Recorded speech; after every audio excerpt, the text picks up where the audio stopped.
Hi guys, welcome to Richard Kabili YouTube channel. In today's video, I will teach you how to show bandwidth label on OPPO Reno 7 5G. And okay guys, but before we start, kindly subscribe to my YouTube channel by pressing the subscribe button and the bell to notify you if I have new videos. Okay guys, let's start. So okay guys, what you'll have to do is go to setting in your OPPO Reno 7 5G. In settings, go to Wi-Fi. In Wi-Fi, okay, go to 3 dot on the upper right side on your screen, okay, tap this.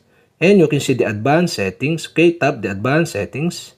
Here in advanced settings, okay, go to Wi-Fi Status Display, okay, tap this.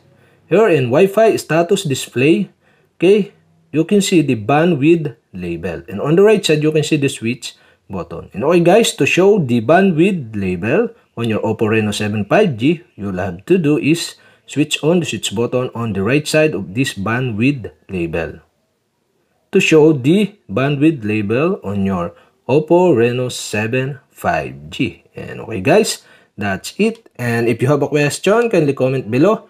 And don't forget to hit the subscribe button and the bell to notify you if I have new videos. Okay guys, thank you for watching.